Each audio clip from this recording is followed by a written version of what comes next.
سورت التحریم مدنی سورت ہے، 12 آیات ہیں، 247 کلمات ہیں اور 1060 حروف ہیں۔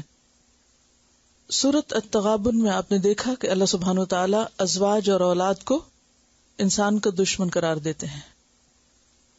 اس کے بعد سورت الطلاق میں ازواج کی عداوت کا نتیجہ یعنی طلاق، اور عداوت کے بعد انسان کا رویہ کیا ہونا چاہیے اس کے بارے میں بات کی گئی کہ طلاق دینے کے باوجود بیوی کے ساتھ کیا معاملہ کیا جائے، اسکنوہن من حیث سکنتم، اور پھر فامسکوہن بمعروف او فارقوہن بمعروف، اور اسی طرح عداوت اولاد انسان کو مجبور کرتی ہے کہ انسان اس کے حقوق ادا نہ کرے۔ تو ہمیں سورۃ الطلاق کے آخر میں یہ بھی پتہ چلا کہ بچپن میں ہی جو نان نفقے کا حق ہے، یعنی اولاد کو یا بچوں کو جو بچپن میں دودھ پینے کا حق ہے، اس حق کو ادا کرنے کے لیے باپ کیا کیا کوششیں کرے، اور نان نفقے سے متعلق بھی آداب بتائے گئے۔ اس کے بعد سورۃ التحریم جس میں اولاد کے دیگر حقوق کا یعنی ازواج و اولاد یا اہل و عیال کے دیگر حقوق کا ذکر کیا گیا، اور وہ حقوق ہیں ان کے تعلیم و تربیت کے حقوق۔ تو اس صورت میں خاص طور پر ان پہ بات کی جائے گی۔ تو بات یہ ہے کہ انسان کا ایمان مکمل نہیں ہوتا جب تک کہ اس کی محبت اور نفرت اللہ کے لیے نہ ہو جائے۔ جہاں وہ عداوت میں، نفرت میں، اللہ کی ناراضگی والے کام نہ کرے، وہاں وہ محبت میں بھی ایسا کوئی کام نہ کرے جو اللہ کی ناراضگی کا سبب بن جائے۔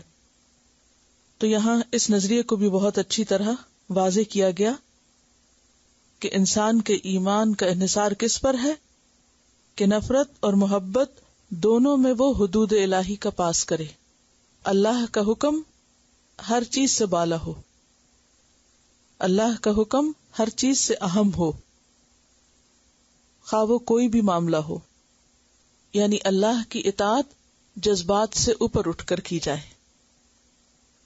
بسم اللہ الرحمن الرحیم، یا ایہا النبی، اے نبی صلی اللہ علیہ وسلم۔ یا کیا ہے؟ حرف ندا۔ منادا کیا ہے؟ نبی۔ اور منادا جو ہے یہ معرف باللام ہے، النبی ہے۔ تو جب منادا معرف باللام ہو تو حرف ندا اور منادا کے بیچ میں ایہا آتا ہے۔ کوئی اور مثال؟ مثلا یا ایہا الرسول، یا ایہا الناس، بہت سی مثالیں آپ کو ملیں گی، کیونکہ اگر ہم ایہا بیچ میں نہ لگائیں تو کیسے پڑھیں گے؟ یا النبی، یا الرسول، یا الناس، تو وہ بولنے میں کیا لگے گا؟ تو یہاں پر ایہا جو ہے وہ ان دونوں کے بیچ میں ایک طرح سے ایک خوبصورت تعلق بھی پیدا کرتا ہے اور کلام کی خوبصورتی کا سبب بھی ہے۔ یا ایہا النبی، اے نبی صلی اللہ علیہ وسلم۔ اس سے پیچھے سورۃ الطلاق بھی کس سے شروع ہوئی؟ یا ایہا النبی سے، اور یہاں بھی اسی طرح خطاب ہے۔ یا ایہا النبی، لما، کیوں؟ لما اصل میں لما تھا، لما، لی کا کیا مطلب ہوتا ہے؟ واسطے، کے لیے، اور ماں کا کیا مطلب ہوتا ہے؟ کیا؟ استفہامیہ جب ماں ہوتا ہے، لی ماں یعنی کیا لیے، یعنی کس کے لیے، کس وجہ سے، کیوں؟ اور الف جو ہے تخفیف کے لیے حذف کر دیا گیا، تو لما کیا رہ گیا؟ لما۔ اگر اس کو پورا پڑھا جائے تو کیسے پڑھیں گے؟ یا ایھا النبی لما تحرم ما احل اللہ لک، تو اس کے مقابلے میں کیا خوبصورت ہے؟ یا ایھا النبی لما تحرم ما احل اللہ لک۔ اور تحرم کون سا باب ہے؟ تفعیل، تحریم سے، سورت کا نام بھی تحریم اسی سے ہے۔ ما احل اللہ لما تحرم، کیوں آپ حرام قرار دیتے ہیں؟ کس کے لیے حرام قرار دیتے ہیں؟ ما جو، احل اللہ حلال کر دیا ہے اللہ نے۔ احلہ کون سا باب ہے؟ افعال ہے، احل یحل احلال، جی احل اللہ لک، جو اللہ نے آپ کے لیے حلال قرار دیا ہے. کیا حلال قرار دیا ہے؟ یہاں پر ایک خاص واقعے کی طرف اشارہ ہے، اور اس واقعے کو احادیث کی بعض کتاب نے روایت کیا ہے. آپ صلی اللہ علیہ وسلم کا طریقہ یہ تھا کہ آپ عصر کی نماز کے بعد اپنی تمام ازواج کے پاس چکر لگایا کرتے تھے، یعنی تھوڑی تھوڑی دیر ہر ایک زوجہ محترمہ کے پاس جاتے اور ان کا حال چال پوچھتے اور ان کی ضروریات کا خیال رکھتے. تو اسی میں ایک مرتبہ حضرت زینب بنت جحش رضی اللہ تعالی عنہا کے پاس کسی نے شہد بھیجا، تو انہوں نے آپ کو شہد آفر کیا. شہد پینے میں کچھ دیر لگ گئی، تو وہ دیر جو تھی وہ دراصل وہ لمحات تھے جو دیگر ازواج کے حق میں سے تھے. اس پر بعض ازواج کو حضرت زینب سے رقابت ہوئی. رقابت کیا ہوتا ہے؟ جیلسی. اب ہوا یہ کہ حضرت عائشہ رضی اللہ تعالیٰ عنہ اور حضرت حفصہ رضی اللہ تعالیٰ عنہ دونوں نے آپس میں ایک منصوبہ بنایا، اور وہ کیا تھا کہ جب آپ وہاں سے ان کے پاس آئیں تو آپ سے پوچھیں کہ کیا آپ نے مغافیر پیا ہے. مغافیر ایک بوٹی ہوتی ہے جس کے استعمال سے اسمیل آتی ہے سانس میں، اور آپ صلی اللہ علیہ وسلم کو کھانے پینے کی کوئی ایسی چیز پسند نہیں تھی کہ جس سے آپ کے منہ میں کوئی بسان پیدا ہو. حضرت حفصہ کے پاس گئے تو انہوں نے بھی یہی بات کہی، اور جب حضرت عائشہ کے پاس آئے تو انہوں نے بھی یہی بات کہی. تو اس پر انہوں نے کہا کہ نہیں، میں نے مغافیر تو نہیں، شہد پیا ہے، تو ہو سکتا ہے کہ اس میں کسی ایسی چیز کی ملاوٹ ہو، اور میں قسم کھاتا ہوں کہ آج کے بعد شہد کا استعمال نہیں کروں گا. اس پر اللہ سبحانہ وتعالی نے فرمایا لِمَ تُحَرِّمُ مَا أَحَلَّ اللَّهُ لَكَ، آپ کیوں حرام قرار دیتے ہیں اس چیز کو جو اللہ نے آپ کے لیے حلال کر دی ہے، یعنی شہد. چونکہ آپ نے قسم کھا کر ایک چیز حرام کی تھی اپنے لیے، تو اس لیے آپ سے کہا جا رہا ہے کہ ایسا نہ کیجیے، کیونکہ آپ کا اپنے اوپر کسی چیز کو اس طرح حرام قرار دینا معمولی فعل نہ تھا. اس کے اثرات صرف آپ کی ذات تک نہ رہتے بلکہ امت تک جاتے، اور وہ چیز جس میں اللہ نے شفا رکھی ہے بندوں کے لیے، فیہ شفاء للناس، وہ سب کے لیے حرام قرار پاتی. کیونکہ امتیوں پر کیا لازم ہے کہ وہ اپنے نبی کا اتباع کریں، تو وہ آپ کے اتباع میں ایک اچھی چیز سے محروم ہو جاتے. تو اللہ سبحانہ وتعالی نے آپ کو اس چیز سے روک دیا. اور یہ جو لما کہہ کے روکنا ہے، یہ عتاب کی ایک بہت ہی لطیف قسم ہے. اس کو کہتے ہیں عتاب مع التلطف، یعنی بہت لطف کے ساتھ آپ کو روکا گیا، یعنی بہت پیار سے، یعنی پیار والی ڈانٹ کہہ لیجئے.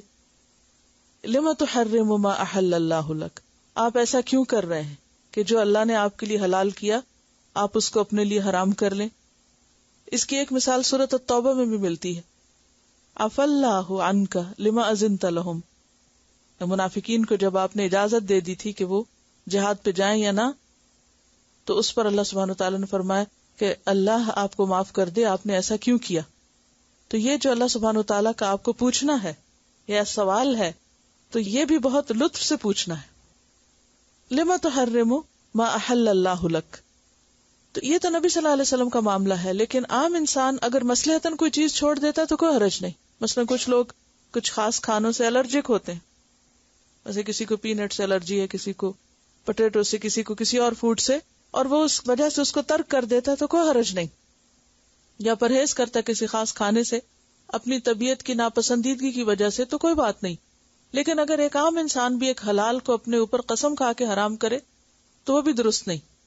اور پھر یہاں تو چونکہ آپ نے اپنی ازواج کی خاطر ایسا کیا تھا یا اپنی ازواج کی باتوں کی وجہ سے ایسا کیا تھا، تو اس لیے آگے فرمایا تبتغی مرضات ازواجک، آپ تلاش کرتے ہیں یا چاہتے ہیں. یہ کون سا باب ہے؟ تبتغی، ابتغاء، افتعال. جی ہاں، تبتغی مرضات ازواجک، آپ اپنی بیویوں کی رضامندی چاہتے ہیں. مرضات رضامندی، پسندیدگی، خوشنودی. ازواج زوج سے ہے، یعنی ان کا دل رکھنے کے لیے ان کی محبت میں ان کی خاطر آپ اپنے لیے ایک چیز کو حرام قرار دے رہے ہیں تو ایسا نہ کیجیے. اب یہ جو تبتغی مرضات ازواجک ہے، اس میں ایک تفسیر تو یوں کی گئی ہے کہ اس کے شروع میں حرف استفہام یعنی آ تھا جو حذف کر دیا گیا. اتبتغی مرضات ازواجک، کیا اپنی بیویوں کی آپ رضامندی چاہتے ہیں؟ یا پھر یہ ہے کہ یہ جملہ مفسرہ ہے، پچھلی بات کی تفسیر کرتا ہے، پچھلی ہی بات کی مزید وضاحت کرتا ہے کہ آپ نے شہد کو اپنے لیے اس لیے حرام کیا کیونکہ آپ کو اپنی بیویوں کی رضامندی مطلوب ہے. اور تیسری بات یہ کہ یہ حال ہے، یعنی آپ کی حالت بتائی جا رہی ہے کہ آپ اپنی بیویوں کی رضامندی چاہتے ہیں. تو اس سے آپ اندازہ لگائیے کہ نبی صلی اللہ علیہ وسلم کا اپنی ازواج کے ساتھ کس قدر حسن سلوک تھا، اور آپ ان کا کتنا خیال رکھتے تھے اور ان کی پسند کا کتنا خیال رکھتے تھے، جس پر اللہ سبحانہ وتعالیٰ فرما رہے ہیں تبتغی مرضات ازواجک. تو اس سے یہ پتہ چلتا ہے کہ بیوی کی رضامندی کا کوئی کام کرنا شوہر کے لیے برا نہیں. ہاں، اگر ایسی رضامندی کہ جہاں اللہ کی کوئی حد پامال ہو وہ درست نہیں، جہاں حدود الہی میں کسی مداخلت کا اندیشہ ہو وہ پسندیدگی درست نہیں. تو سورۃ الطلاق کا عنوان کیا تھا کہ اگر ازواج سے عداوت ہو اور طلاق دینا ہو تو اس میں بھی آسان طریقہ اختیار کرو، یعنی کسی کی ناراضگی زیادتی پر تم کو آمادہ نہ کرے اور اللہ کی نافرمانی نہ کروائے. اور یہاں کیا ہے کہ کسی کی محبت تمہیں اللہ کی حدود کو پیچھے نہ رکھنے دے. تو خواہ نفرت ہو، عداوت ہو یا محبت ہو، ہر معاملے میں انسان اعتدال سے کام لے اور بات وہی کرے، کام وہی کرے جو اللہ کی رضا کا ہو. عام طور پر لوگ حدود کا خیال نہیں رکھتے. ہمارے عام طور پر ایکسٹریمز پائی جاتی. کچھ لوگوں کے نزدیک کوئی بھی کام بیوی کی مرضی یا پسند کا کرنا کیا ہے، مردوں کی مردانگی کے خلاف ہے. وہ سمجھتے ہیں کہ یہ کوئی عیب ہے ان کے لیے اگر کسی معاملے میں وہ بیوی کی کسی پسند یا چوائس یا کسی اس کا خیال رکھیں. تو وہ عموماً کیا کریں گے کہ ہر چیز الٹ کریں گے. اگر بیوی کہے گی دائیں جانا تو کہیں گے بائیں جانا ہے. دوسری ایکسٹریم کیا ہے کہ ہر معاملے میں بیوی ہی کی مرضی ہے، خواہ وہ سیدھا کہے یا الٹا کہے، جائز کہے یا ناجائز کہے، حلال کہے یا حرام کہے، تو آنکھیں بند کر کے اس کے پیچھے چلنا. اور چونکہ ازواج کا لفظ جو ہے یہ بیوی اور شوہر دونوں کے لیے آتا ہے، اگرچہ یہاں کانٹیکسٹ میں بیویاں ہی مراد ہیں، لیکن بیویوں کے لیے بھی ایسا ہی حکم ہے کہ نہ تو اللہ واسطے کا بیر رکھے انسان کے بلا وجہ ہر چیز میں مخالفت کرے. اور یہ عام طور پر دنیاوی معاملات میں بھی ہوتا ہے. یعنی ضروری نہیں کہ دین کا معاملہ تو اللہ کے یہاں طے شدہ ہے، اس میں تو جو دینی حدود اور احکام سے متعلق احکام ہے شوہر کے، اس میں تو بیوی کو اطاعت کرنی ہے. لیکن اگر شوہر بیوی کو اللہ کی نافرمانی پر رخسار ہے تو وہاں کیا ہے، رک جانا ہے. تو وہاں بھی دوسری ایکسٹریم کیا ہو سکتی ہے کہ ہر بات مانتے چلے جانا، یہ کہہ کر کہ اب شوہر کو خوش تو رکھنا ہے، چاہے وہ اللہ کی مرضی کی بات ہو یا ناپسندیدگی کی، اس میں شریعت کی حدود کو پامال کر دینا. تو یہ ایکسٹریم رویے جو ہیں وہ درست نہیں. کرنے کا کام کیا ہے کہ انسان دوسروں کی رعایت رکھے، دوسروں کے ساتھ احسن طریقے پر نباہ کرے، لیکن جہاں اللہ کی حد اور اللہ کا حکم آ جائے وہاں پھر وہ دوسرے کی پسند اور دوسرے کی رضامندی کو ایک طرف رکھ دے. اور پھر اس سے عام روزمرہ زندگی میں بھی باقی وہ لوگ بھی، مثلا دوستوں کا معاملہ ہے، دیگر رشتہ داروں کا معاملہ ہے، اور لوگوں کا معاملہ ہے، تو ان تمام معاملات میں انسان ہمیشہ حق ہی کا ساتھ دے.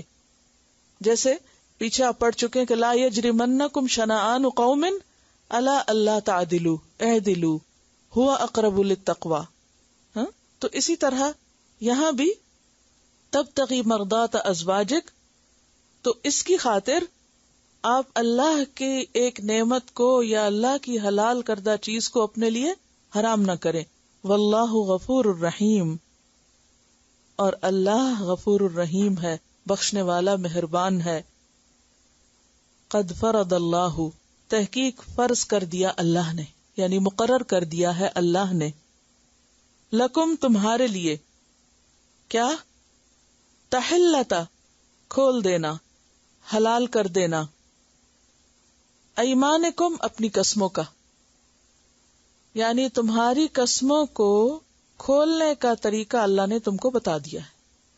قسم کیا ہوتی ہے؟ عقدہ، یعنی گرہ لگاتا ہے نا انسان، یعنی پکا عہد کر لیتا ہے اللہ کو گواہ بنا کے۔ تو یہاں کیا ہے کہ اللہ نے تمہیں بتا دیا ہے کہ ایسی قسموں کے بارے میں کیا کرنا چاہیے، یعنی جب انسان اپنے اوپر کسی حلال چیز کو قسم کھا کے حرام قرار دے دے اور پھر اس سے رجوع کرنا چاہے تو کیا کرے؟ قسم کا کفارہ ادا کر دے اور وہ کر لے جو اس کو کرنا چاہیے۔ اس سلسلے میں سورۃ المائدہ کی آیت نمبر 89 میں وضاحت گزر چکی ہے، لا یؤاخذکم اللہ باللغو فی ایمانکم ولکن یؤاخذکم بما عقدتم الایمان فکفارتہ اطعام 10 مساکین۔ کیا ہے کفارہ؟ 10 مسکینوں کو کھانا کھلانا، من اوسط ما تطعمون، اوسط درجے کا جو تم کھلاتے ہو، اہلیکم اپنے گھر والوں کو، او کسوتہم یا ان کو کپڑا پہنانے، یعنی 10 لوگوں کو، او تحریر رقبۃ یا پھر ایک غلام آزاد کرنا، فمن لم یجد پھر جو کوئی نہ پائے، فصیام تو روزے رکھے 3 ایام 3 دنوں کے، ذالک کفارۃ ایمانکم یہ تمہاری قسموں کا کفارہ ہے، اذا حلفتم جب تم حلف اٹھاؤ، واحفظوا ایمانکم اور اپنی قسموں کی حفاظت کیا کرو۔ تو مقاتل کہتے ہیں کہ آپ صلی اللہ علیہ وسلم نے اس قسم کو توڑنے کے لیے غلام آزاد کیا تھا۔ قد فرض اللہ، اللہ نے فرض کر دیا، لکھ دیا تم پر کہ ایسی قسمیں باقی نہیں رکھی جائیں گی، ان کو توڑا جائے گا، ان گروہوں کو کھولا جائے گا اور اس کا طریقہ بتایا جا چکا ہے۔ ایمانکم تمہاری قسموں کے کھولنے کا، واللہ مولاکم اور اللہ مولا ہے تمہارا، وہو العلیم اور وہ بہت جاننے والا ہے کہ کس چیز میں تمہاری مصلحت ہے، یعنی ایسے امور میں وہ کیوں مداخلت کرتا ہے، وہ کیوں ان چیزوں کو نہیں ہونے دیتا جو نہیں ہونی چاہیے، کیونکہ اس کو سب پتا ہے کہ کن چیزوں کی پابندی بندے کر سکیں گے اور کہاں پابندی نہیں ہو سکے گی، کہاں پابندی کرنی چاہیے اور کہاں نہیں کرنی چاہیے۔ وَهُوَ الْعَلِيمُ الْحَكِيمُ اور وہ بہت حکمت والا ہے، یعنی اس کے سب احکامات حکمت پر مبنی ہیں۔ ایسا نہیں ہے کہ اس نے بے سوچے سمجھے تمہیں حکم دیا ہے کچھ کرنے کا یا کچھ چھوڑنے کا، یا کسی چیز کو تمہارے لیے حلال کیا اور کسی کو حرام کیا، نہیں، حلال و حرام میں جو کچھ بھی ہے اس کے علم اور حکمت پر مبنی ہے۔ عام انسان کی زندگی بھی احتیاط پر مبنی ہونی چاہیے، لیکن کسی رہنما کی زندگی اور بھی زیادہ محتاط ہونی چاہیے، اور پھر اگر وہ پیغمبر ہو تو پھر آخری حد تک، کیونکہ وہ لوگوں کے لیے واجب الاتباع ہوتا ہے۔ بالکل، اور لوگ آپ سے پوچھیں گے بھی نہیں، بہت سی چیزیں جو آپ کر رہے ہیں وہ آپ کو سائلنٹلی فالو کرنا شروع کر دیں گے، چونکہ انہوں نے قرآن پڑھا اس لیے یہ جانتے ہیں، اور جو یہ کریں وہ ٹھیک ہی ہوگا، تو ہم کیوں نہ کریں۔ اور بعض اوقات لوگ اپنے کرنے کا جواز کہاں سے ڈھونڈتے ہیں؟ فلاں بھی تو کرتا ہے۔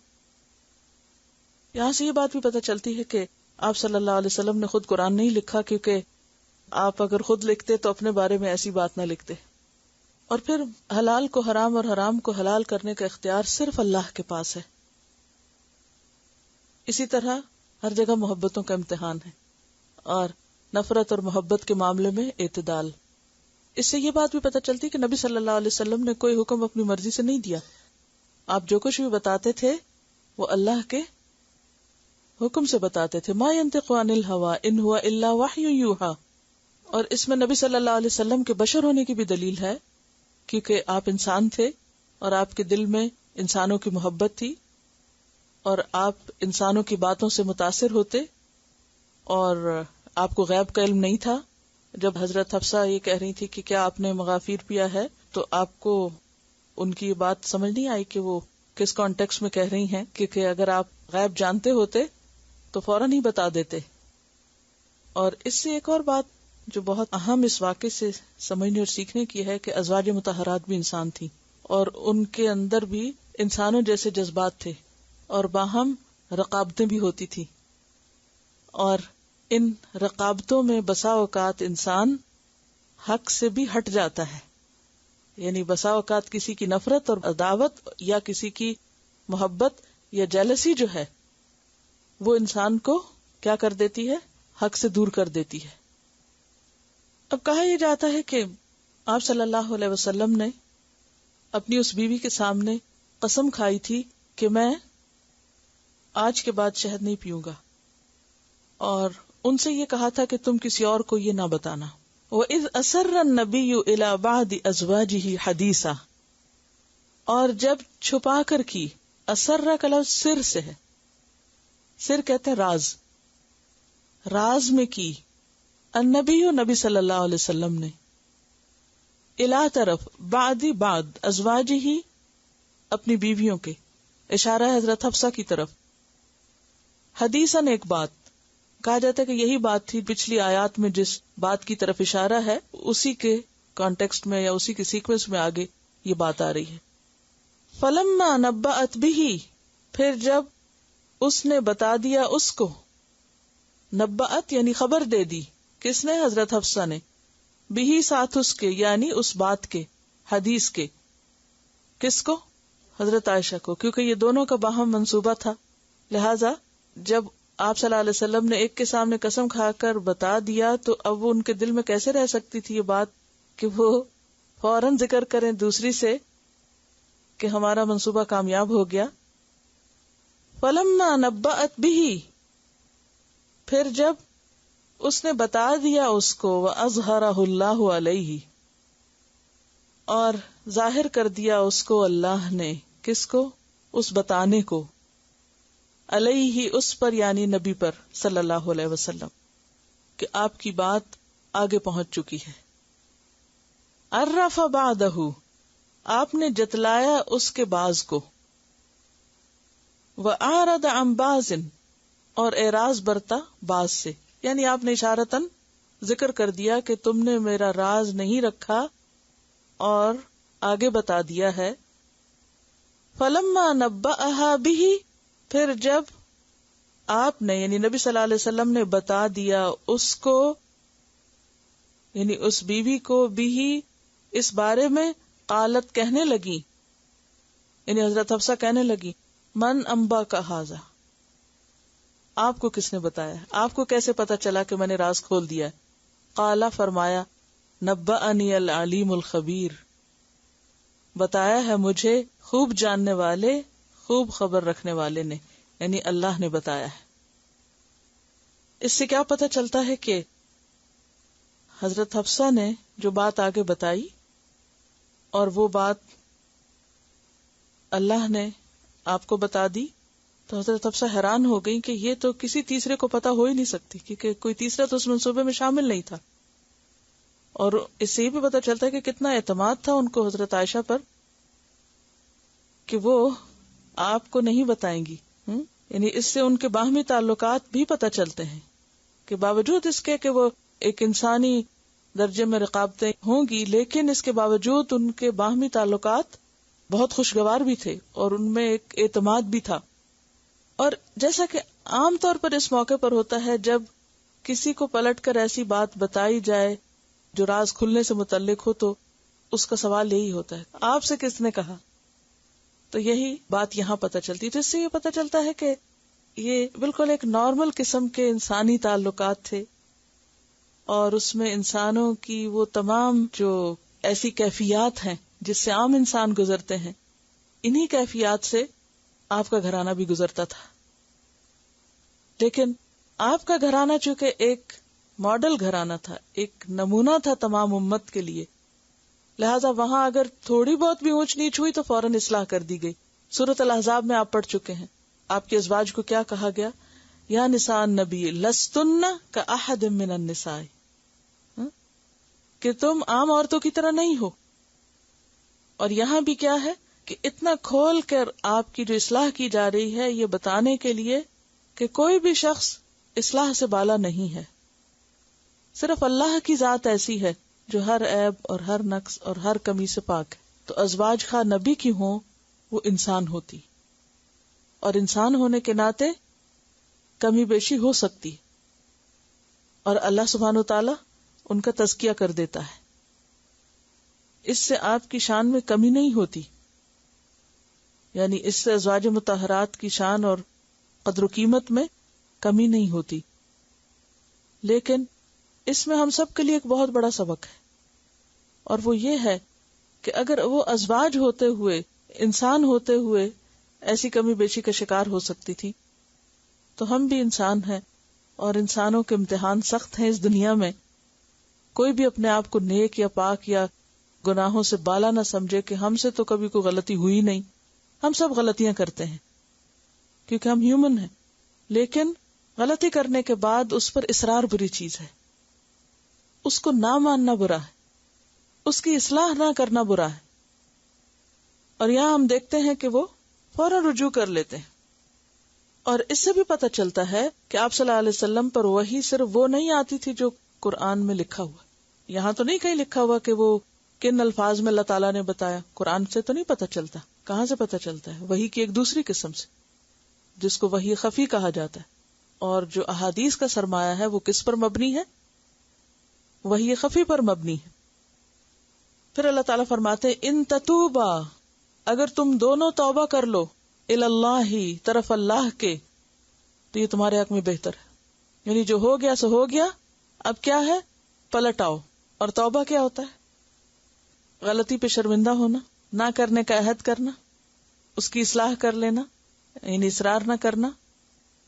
ان تتوبا الی اللہ، اگر تم دونوں توبہ کر لو، فقد صغت قلوبکما، پس تحقیق جھک پڑے ہیں دل تمہارے. صغت کا لفظ جو ہے صاد غین واو سے، پوری طرح جھکنا. تم دونوں کے دل جھک گئے ہیں. اس کا ترجمہ کج ہو گئے ہیں نہ کیجیے، کیونکہ صغا کا لفظ جو ہے یہ کجی کے لیے نہیں آتا، مائل ہونے اور جھکنے کے لیے آتا ہے. ٹھیک ہے، تم دونوں کے دل جھک گئے ہیں. کس چیز کی طرف جھک گئے ہیں؟ دیکھنا یہ ہے کہ اگر دل جھک گئے ہیں تو کس چیز کی طرف جھک گئے ہیں. ایک معنی یہ کیا گیا ہے کہ پہلے ہی توبہ کی طرف جھک گئے ہیں، یعنی توبہ کر لو اور تمہارے دل مائل ہے توبہ کرنے کی طرف. تو اس سے ازواج نبی کی ایک طرح سے تعریف کا پہلو بھی نکلتا ہے کہ جو ہی انہیں احساس ہوا تو انہیں کیا خیال آیا کہ ہمیں توبہ کر لینی چاہیے. تو اس چیز کو واضح کیا جا رہا ہے کہ توبہ کر لو، صرف خیال پر ہی نہیں بس بلکہ کر ہی لو. اب ایک شخص وہ ہوتا ہے جس سے غلطی ہو تو غلطی مانتا نہیں، اصرار کیے چلے جاتا ہے. اور ایک وہ ہوتا ہے جس سے غلطی ہو اور جو ہی اسے احساس ہو تو وہ شرمندگی میں ڈوب جاتا ہے، اس کو شدید قسم کا احساس ندامت ہوتا ہے. تو یہ جو احساس ندامت ہے اس کے لیے آ رہا ہے کہ تمہارے دل مائل ہو گئے ہیں، یعنی گر پڑے ہیں اور جھک گئے ہیں اور تیار ہیں. اور پھر یہ ہے کہ انسان صرف دل کی بات دل میں نہ رکھے بلکہ اسے باقاعدہ زبان سے کہے بھی. یعنی توبہ میں صرف دل کا جھکنا، صرف دل کا ڈرنا ہی کافی نہیں، بلکہ اس کے لیے کیا ضروری ہے کہ انسان بولے بھی کہ اللہ میں توبہ کرتا ہوں. اور اگر کسی انسان کے حق میں کوئی کوتاہی ہوئی ہو تو اس سے معافی مانگ لے. ان تتوبا الی اللہ فقد صغت قلوبکما. ایک اور معنی یہ بھی کیا گیا ہے کہ نبی صلی اللہ علیہ وسلم کی جو تعظیم اور توقیر اور آپ کی پسند و ناپسند کا جس طرح خیال رکھنا چاہیے تھا وہ تم نے نہیں رکھا، تو اس پر تمہیں اب توبہ کرنی چاہیے.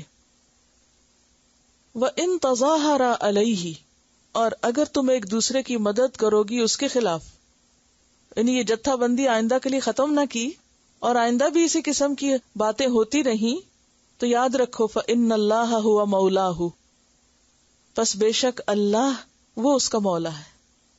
کس کا؟ نبی صلی اللہ علیہ وسلم کا. وہ اس کا مددگار ہے. وَجِبْرِيلُ، اور جبریل علیہ السلام. وَصَالِحُ الْمُؤْمِنِينَ، اور صالح مومن. یہ جو صالح مومن ہے اس کا بھی دو طرح معنی کیا گیا. صالح المؤمنین اگر مضاف الیہ ہو تو مومنین کا صالح یعنی ایک خاص شخص کی طرف اشارہ ہے، اور کہتے ہیں کہ یہ ابو بکر صدیق رضی اللہ تعالیٰ عنہ کی طرف اشارہ ہے کہ وہ اس کے گہرے دوست ہیں. اور دوسرا یہ کہ صالح یہاں اگرچہ واحد ہے تو ایک کے معنی میں نہیں، اسم جنس کے طور پر آیا ہے، تو اس سے مراد سارے مسلمان، مخلص مومن. اور صالح کا لفظ کیوں بولا گیا؟ منافق نہیں ہے، منافقوں کو مائنس کرنے کے لیے. صالح المومنین یعنی سارے نیک مومن جو ہیں وہ آپ کے ساتھ ہوں گے، تمہارے ساتھ کوئی نہیں ہوگا، لہذا تم الگ نہ ہو. والملائکۃ اور فرشتے بھی بعد ذالک اس کے بعد ظہیر مددگار ہیں، آپ کی پشت پناہی کرنے والے ہیں. اس سے آپ دیکھیے کہ اللہ سبحانہ وتعالیٰ کو نبی صلی اللہ علیہ وسلم سے کتنی محبت تھی. اب آپ دیکھیے کہ سورت کے شروع میں لم تحرم ما احل اللہ لک، تو کوئی نادان ہو سکتا ہے سمجھے کہ شاید یہاں اللہ سبحانہ وتعالیٰ نبی صلی اللہ علیہ وسلم سے ناراض ہو رہے ہیں، لیکن یہاں آ کر اس بات کی مزید وضاحت ہو جاتی ہے فَإِنَّ اللَّهَ هُوَ مَوْلَاهُ وَجِبْرِيلُ وَصَالِحُ الْمُؤْمِنِينَ وَالْمَلَائِكَةُ بَعْدَ ذَلِكَ ظَهِيرٌ. کمی بیشی کی درستگی کرنا اپنی جگہ پر ہے، لیکن آپ صلی اللہ علیہ وسلم کا مقام اللہ کی نگاہ میں، فرشتوں کی نگاہ میں اور مومنوں کی نگاہ میں ایک الگ ہے، یعنی خاص مقام ہے آپ صلی اللہ علیہ وسلم کا. اور آپ سے محبت اور آپ کی عزت اور احترام ہم سب کے اوپر لازم ہے، اور یہ ایمان کا حصہ ہے. اور اگر کوئی نہیں کرے گا تو وہ صالح المومنین سے الگ ہو جائے گا. یعنی نبی صلی اللہ علیہ وسلم کی محبت اور عزت اور احترام کیا ہے؟ ایک معیار ہے. ان کنتم تحبون اللہ فاتبعونی، اگر تم اللہ سے محبت کرتے ہو تو اس کا ثبوت بھی کہاں سے دو؟ فاتبعونی، محمد صلی اللہ علیہ وسلم کا اتباع کر کے.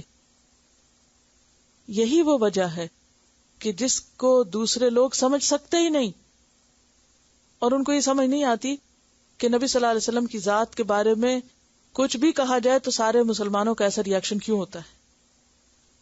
کیونکہ دنیا کے کسی مذہب، کسی دین، کسی جگہ پر کسی پیغمبر اور کسی بھی شخصیت کا وہ احترام اس کے فالوورز میں نہیں جو محمد صلی اللہ علیہ وسلم کا ان کے سچے ماننے والوں میں. ہاں اگر آپ صالح المومنین سے الگ ہیں تو کچھ اور سوچ سکتے ہیں، لیکن اگر آپ اس میں شامل ہیں تو پھر یہ ایک ایمان کا ٹیسٹ اور امتحان ہوتا ہے. یہ الگ بات ہے کہ اس محبت کا اظہار کرنے کی بھی پھر حدود ہے، اور پھر اس میں ایک اللہ کی نافرمانی کے کام نہیں کرنا چاہیے، کیونکہ غلو منع ہے. یعنی آپ کی محبت میں غلو اور اس میں حد سے بڑھ کر آپ کو اللہ کے برابر قرار دینا، اس محبت میں ایسی حرکتیں کرنا کہ جو پھر آپ کی شان کے خلاف ہو یا دین کے خلاف ہو، تو وہ درست نہیں.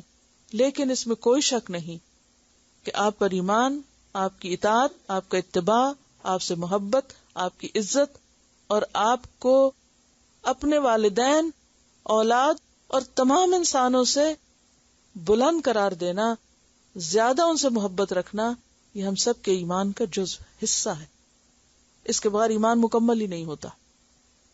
اور اس میں تو ازواج مطہرات کو بھی نہیں چھوڑا گیا کہ تم یہ مت سوچو کہ تمہیں ایک مقام مل گیا ہے اور ایک بہت عزت کا مرتبہ مل گیا ہے تو اب ان کو شوہر سمجھ کر تم جو چاہو کرو. وہ عام شوہر نہیں ہے، ان کا مقام عام شوہروں سے بہت بلند ہے. وہ اللہ کے رسول ہیں، اس کے پیغمبر ہیں، لہذا ان کے ساتھ کوئی بھی معاملہ کرتے ہوئے بہت محتاط رہنے کی ضرورت ہے. وَإِن تَظَاهَرَ عَلَيْهِ فَإِنَّ اللَّهَ هُوَ مَوْلَاهُ وَجِبْرِيلُ وَصَالِحُ الْمُؤْمِنِينَ وَالْمَلَائِكَةُ بَعْدَ ذَلِكَ ظَهِيرٌ.